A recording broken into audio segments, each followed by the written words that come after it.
Hi everyone, and welcome. We are today chatting with British online women's champion Akshaya Kalaiyalahan. A big welcome, Akshaya. Thanks, Natasha. And thanks for being with us. Just to start, how long have you been playing chess, Akshaya? Since I was about 8 years old, so it's been about 12 years now. Wow. Okay. Yeah. And did you immediately like it, or was it something that you kind of grew to like more over the years? I actually liked it immediately. So I started playing chess at school. So like none of my parents or anything really knew how to play chess. So it was more, I was sort of the first one in my family to really learn and play tournaments. But I joined my school club, and then my teacher there sent me to a tournament. I think it was the UK Chess Challenge actually. And then after that, I loved playing it so much that I continued. Oh, so wow, that's really interesting. So if the school hadn't played chess, you probably wouldn't be playing today. Yeah, most likely. Yeah. Wow. Same with me, actually. It's how I got into chess. And again, it was my teacher who said, hey, there are chess tournaments, and wouldn't it be worth trying? And yeah, actually, same thing. After the first chess tournament, then I thought, yeah, that's where I want to be. It's really a big thing, I think, your first chess tournament. It really makes a big difference. I think that's the thing that lets you know whether you're going to love it or whether it's just going to be just something normal. Yeah. And how do you find? So we've been playing, I suppose, mainly online chess for the last couple of years now with coronavirus and lockdown. How do you find online chess? Do you enjoy that, or do you like over the board better, or what do you think? To be honest, I don't mind playing online chess. I've played the online for NCL and stuff, so it's fine. But I prefer over the board just because it's just better to be able to actually see your opponent in person. I can actually get myself into that competitive mindset. Whereas if I'm playing online, because when I play online, I mostly play for fun or to practice openings. And when I'm playing tournaments, I find it difficult to kind of shift and actually realize that I actually am playing like an actual tournament and I'm not playing for fun or playing for practice. So to actually get myself into that mood to play, I think I prefer playing over the board chess. So I'm looking forward to getting back to that. Yeah. How do you get yourself into that competitive mood? Is that a natural thing for you? I mean, it's kind of easy with stuff like the British Championships because you're actually on Zoom. So you can't just sort of laze about and do whatever you want because you actually, you're on Zoom and you know that you are like playing a competitive game. But it's difficult actually. I struggle with the 4NCL mostly. But I think now that I've got more practice on playing online chess, I find it easier to actually get into that competitive mindset. Yeah, sure. Yeah, I mean, for me, actually, it was always really important to actually travel to the place I was playing, because it was during that trip that I got myself, psyched up and thinking, oh, I'm going to something, and yeah, I mean, just playing from home, and you just sit down in front of your board, and then you've got to play. I find it tough as well. I do find that very, very difficult from online chess. It's, I mean, how about you, Natasha? Have you managed to get yourself motivated for online stuff, or? Yeah, I mean, I play sort of various different games, but for me, I'm sort of less sort of really competitive in the way of wanting to beat my opponent. I don't. That's not really me. I'm more kind of, if I get interested and fascinated in the game, and then I really want to do well at it, then that's and then I can play like when something really grabs my interest, I can just play it for hours and hours and game after game, and that's when I do best. It's I mean, I am sort of quite competitive, but it's not. I know with you psych yourself up into a frenzy and want to kill the person, and I'm kind of more like I want to just get into the game itself and enjoy myself and sort of have fun. I think she was talking to me, by the way, Akshaya. No, not you, Akshaya. No. You might. Do you, Akshaya? Probably not to that extent, but I do want to really beat my opponent, so I do try to like really psych myself up and get into that mindset. Yeah. Yeah. No, because it's you know, it is tough. You have to be concentrated every single move in a game, you know, and what I find with online chess actually is that everything just is very variable. You know, I play a few good moves and then afterwards I just sort of lose track of it and you know, and get distracted and then everything goes wrong again. And over the board it doesn't happen so much. I mean, you've got your opponent there in front of you. You can see him looking happy, so you don't want him to feel like that. You want so yeah, no, it's totally different. And what I do like as well, feeling the vibes of the opponent and feeling what they're feeling and sort of judging a little bit what you do in the game. I mean, yeah. And time trouble on online chess is so lonely. You know, you're just there with your mouse waiting. You know, whereas when it's there, you know, in an over the board game, then you know, that's a lot more interesting and exciting. Yeah, and how do you? Well. Oh, sorry. No, I was going to say mouse slips is an issue in online chess as well. Like I had one in the British actually. Yeah, when my opponent dropped a queen. So. Oh no! Just by mouse slip. So what did you do? Yeah. Did you just take it? I did. The thing is that I was better in the position anyways. So I didn't feel as bad as if it was like equal position. But just save time for the both of you. Very good. And how do you go about studying chess? Is there things you particularly would recommend to players on how to improve? Well, at the moment, I've been trying to work a lot on puzzles. I quite like the puzzles on both chess.com and Lichess, and I think it's a great way to really sort of because it's timed as well, so you have to force yourself to be able to actually think within a short period of time. So I tried to do a lot of that, and also work on some endgames as well, using, I guess, Dvoretsky's manual is pretty famous. I really enjoy that. I think it's quite simplified. So yeah. And what's your favorite part of the game? Opening, middle games, end games, the whole thing? I would say sort of early middle game. I like the strategy of it. Yeah, I would say early middle game for sure. Yeah.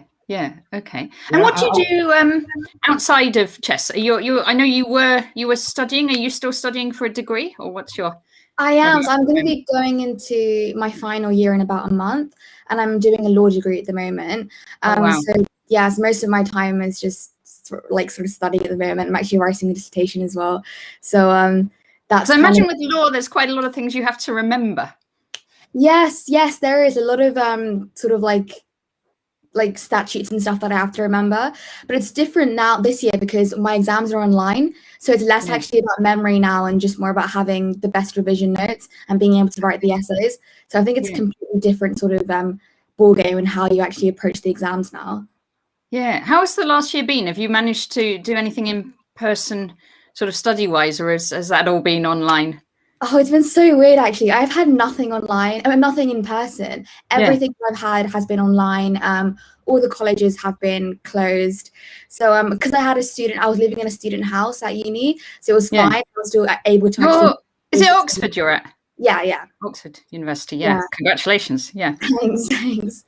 But so I was actually able to be at uni because I had a student house, but for a lot of people it was difficult because the colleges were closed. And I did a term at home and I found it really difficult actually because you don't have access to libraries and stuff, so it's difficult to again motivate yourself, especially when everything's online again and all your tutorials are just everything's online based. So it's the pandemic has made it very strange. Is that going to change, do you think, this final year, or is it just going to stay all online? We've been told that our tutorials are going to move back in person, hopefully, but the exams at the moment, they're planning on continuing them online. Yeah. And what? So you've got one more year of studies, and then you've got your degree. Are you going to try and stay studying after that, or do some time on chess, or go straight to a job, or have you thought yet what you're going to do? I'm probably not going to study. I don't really know. I think I do want to continue education later on, but at the moment, I'm not sure what I would do a master's in, for example. So I'm probably going to hold off on that for a bit. But I've got to do a solicitor's qualifying exam once I graduate. So that would be, I think I'll be in education for another 2 years, actually. So I'll do this exam, and then once I do that, I'm hopefully just going to start working at a law firm. Oh, wow. Very nice. Very nice. Now, are you going to keep on playing chess all the time, even when you've got a full-time job? Great. No, I hope so. I hope so, especially once I graduate and I'm doing this qualifying exam, I hope to have more time. So I do want to focus a lot more on chess in that year. But I'm definitely going to keep on playing for as long as possible. Yeah, for sure. Yeah. Well, that's fantastic because you are the new British Online Women's Chess Champion. An absolutely fantastic result. Thank you. How did you find the tournament? I mean, I really enjoyed it, actually. It was so well organized. We had quite a small field, but a lot of junior players, actually. I think I played around 5 out of my 7 games were against junior players. And we obviously had Kativa and a Grandmaster. Yeah, a Grandmaster there. So it's no weak field at all. Yeah. Yeah. So and you drew your game with Ketty, I think. Is that right? Yeah, we drew. I mean, it was a very it was a bit of a crazy game. Like, I think I was better from the opening, and then she missed a near mate, I think. So and at the end, I managed to get myself into a perpetual in, I think, a -5 position. So it was a bit of a double-edged game for sure. But yeah, we drew our game. Excellent. And what's the game you've selected for us to look at today? So it was my first round game against Olga Latipova. I think she's also a junior player. Yeah. Have you played her before? No, this is my first time playing against her. I've heard she's definitely up and coming and quite good. Yeah. Okay. Excellent. Good. Shall we have a look at the game? Yeah. I've got it up there. So if you just share the screen. To share the screen. All right. Then we're going to get sort of really tiny next to the screen. Can you see that all right, Akshaya? Yeah, that's fine. Okay, so I think the board doesn't. I think that's as big as the board gets, but hopefully that'll be fine for everyone. So we're assuming that everyone's watching it on a super enormous, huge wide screen, of course. So you were black, and Olga was. Oh, should we flip the board so that black's? Let's flip the boards. Absolutely. There we are. And Akshaya at the bottom, and Olga at the top. So E4, C5. You've always been a Sicilian player, haven't you, Akshaya? Yeah, I've played Sicilian. I think it's the only opening that I've ever played against E4, actually. I think I tried E5 when I was a beginner, but once I actually started learning chess properly, I learned Sicilian, and I've continued playing it. Yeah, I mean, I went through the same stage. I started off as 1E5 just when I was starting off, but actually it never really appealed to me. And as soon as I got the Sicilian, I thought, wow, that's all I want to do for the rest of my life. Have you always played 2 knights C6, or have you played sort of different lines, the Sicilian? So I've played the Taimanov as well, so 2E6. And I've also, I mostly played Accelerated Dragon, actually, so knight C6 and then G6. Oh, okay. Yeah. All right. So this was a bit of a surprise for your opponent because you played this sort of offbeat line, didn't you, with Queen B6? Yeah, Queen B6, yeah. And I prepped the line before the game, and I thought it'd be interesting just to sort of mix it up a bit and try to confuse my opponent. So I think knight B3 is probably the best move here. Yeah, that's right. But again, I mean, it's a lovely way. It is a lovely way of confusing your opponent, isn't it? Because probably if they were expecting something like the Accelerated Dragon, they weren't looking for this. It's, what are we going to do? Some knight F6, or I guess knight F6, G6, or something, or. I was looking at knight F6 first. Okay, yeah. And then if knight C or bishop D3, I was going to play E6. Okay, yeah, these standard positions, and it's quite nice, really, because you've. Just forcing that knight away from the center, it just means that it's not quite able to sacrifice itself as easily. So, really. Actually, what was the time control for these games, by the way? It was 45 minutes and the 15-second increment. Okay, yeah.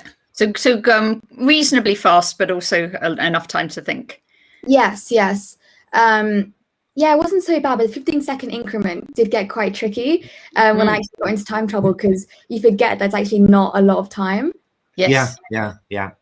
It's just you sort of think, oh, okay, 15 seconds, lots of time. Then by the time you look again, it's 5, and then you've got to make a move. It's oh dear, no, it's really it's I do find that online as well. I find that my hand, if I get too nervous, my hand starts shaking, and then I find it very hard to actually make a move on the board. So Olga, let me think.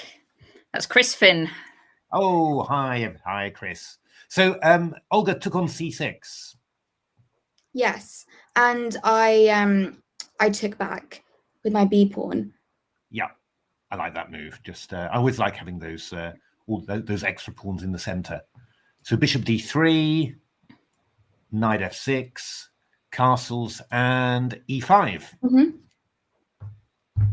Yeah, it's a nice position for black, isn't it? Really, it's yeah. You've got rid of a knight, so that's one less piece that can attack you. e5 stops white from going e4 to e5, and yeah, nice chances to get a double pawn center as well. So let's have a look. What did white do? White played it quite calmly, really, didn't she? She went knight c3, bishop e7, and then rook b1 just to defend the b pawn. Maybe b3, bishop b2 could have been played, but castles, bishop e3, queen c7, and h3. So all quite just sensible play from white, isn't it? Really, just Yeah. So, I mean, how do you feel about the position here, Akshaya? I mean, I was pretty happy with the position I got from the opening, but I think I sort of faffed around for a bit too long, because I could have just played d5 right now, but I went for rook d8 instead because I thought that it'd be better to build some pressure. But I think d5 now, and I've got a very comfortable position. But in the game, I was kind of worried about bishop g5 after d5, which is why I decided against it. But after bishop e6, I should have a comfortable advantage, I think. Yeah, that looks fine. On the other hand, playing moves like, when you play moves like d5, it's a good move, of course, but it's all very clear and the opponent knows what to expect. Moves like rook d8, you're still always going to get in d5, and then the opponent just has to think, oh well, what am I going to do about it? And sometimes you get even more by giving the opponent a chance to go wrong. I suppose than just forcing it all and just playing the obvious moves yourself. And I guess that kind of happened, didn't it? Because she tried to stop you from playing d5. Yes. And then got hit with it anyway. Yeah, I think she should have played f4 actually in this position. Yeah, I think that's a good move. I think that kind of stops my d5 ideas. Yeah, I think. I mean, it can feel a little bit scary, maybe to not immediately, but to get these weaknesses around the dark squares. But yeah, it's better to be active, I think, and to try and deal with your plan. Because she went bishop c4, and I played bishop e7. Yeah, bishop g5, and now d5. Yeah, and actually, this is even stronger, stronger, I guess, than if you'd done it just immediately with on the 11th move. So. Yeah, I mean, so e takes d5 and c takes d5, and this bishop on c4 is hanging, which is the really bad news. And yeah, all sorts of tactics, I guess. Even bishop f6, you could even just have d takes c4, I guess. So so bishop b3. I was just remembering something. This isn't quite this game, but I remember when you played Akshaya in an over-the-board British, it would have been several years ago and you were tiny, and you were just beating up like all these really well-established players like FIDE Masters, International Masters. I wouldn't remember the names of the people you were beating. You might remember better than me. But it was, no, it would have been, God, I mean, really quite a long time ago. Do you remember which people have you beaten at the British? Or had draws with some really good players? I had, I think my best performance in the British was about 6 years ago. Yeah. And I think in that tournament I had a draw with Jack Rudd, and I also beat an IM for the first time. I have to admit, I can't remember. I think his name was Chris, but I can't remember his surname. But it was a pretty nice game. Not Chris Duncan. No, not Chris Duncan. No. Yeah. No, he's not that.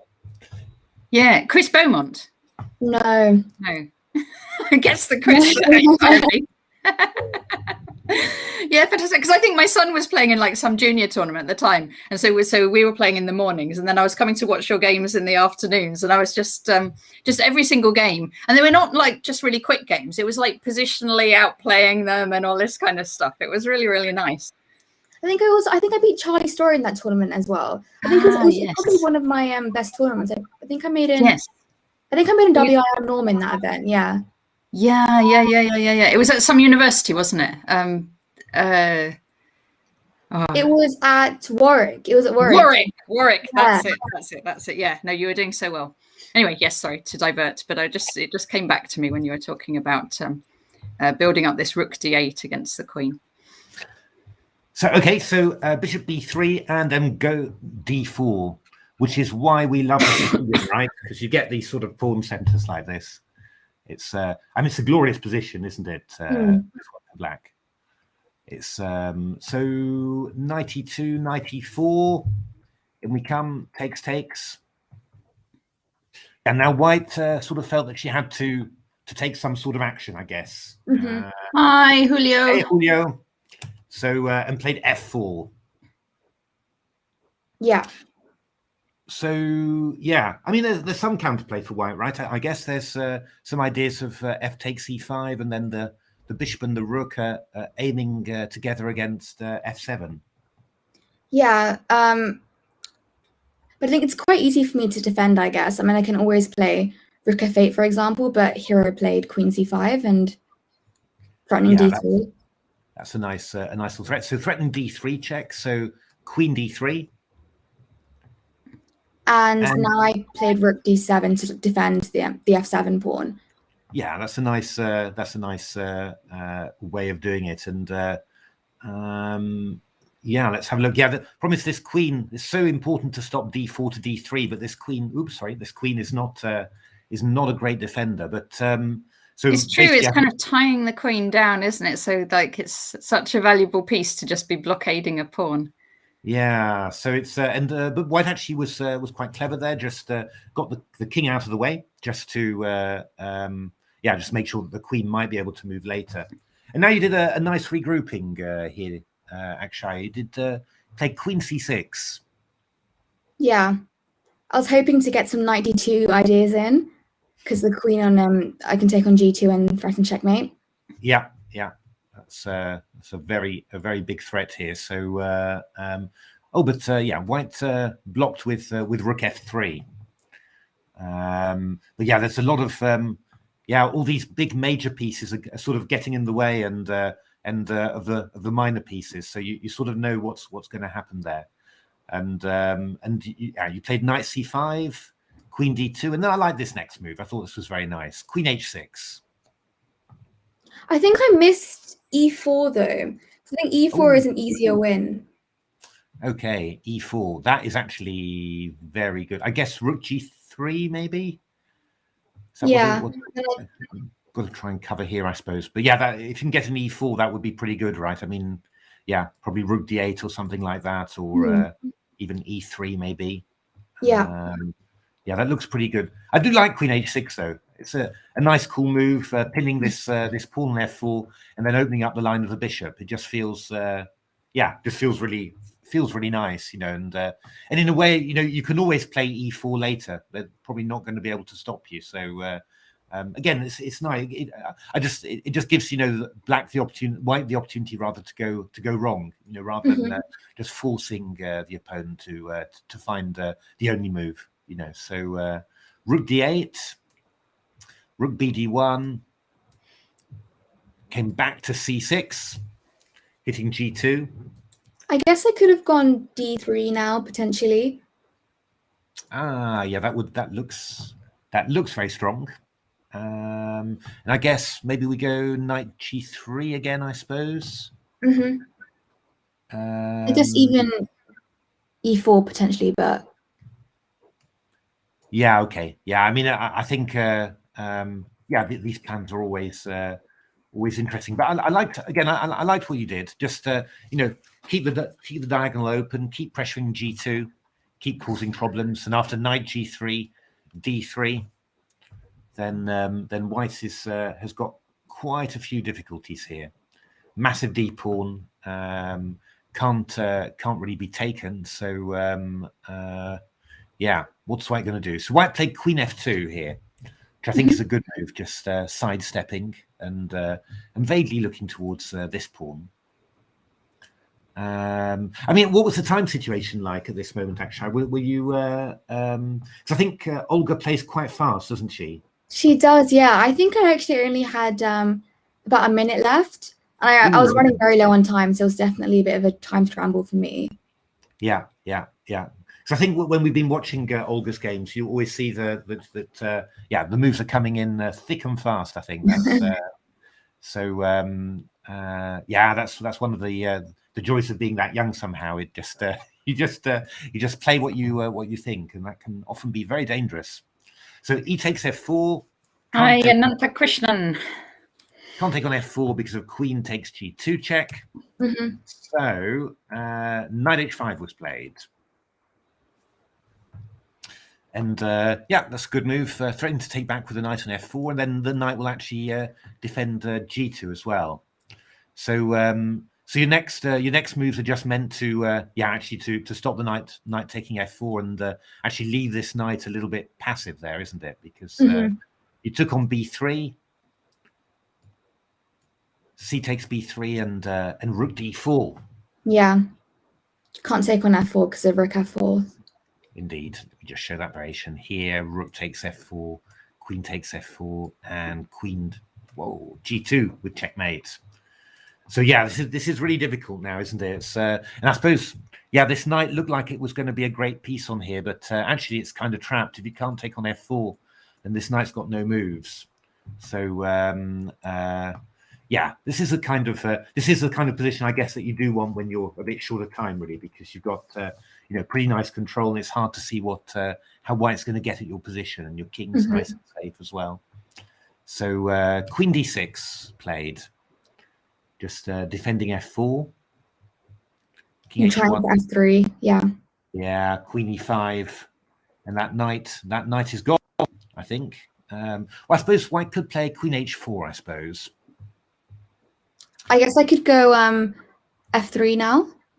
Yeah, that looks very, very, very strong. Discovered attack on the queen, and what can you do? G4, F2 check, and the king on H1 is completely. It's game over. Game over, indeed.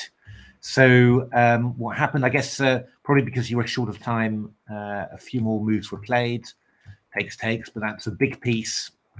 E6, nice and safe. Experienced blitz player, you can tell. Always make sure that your king is safe.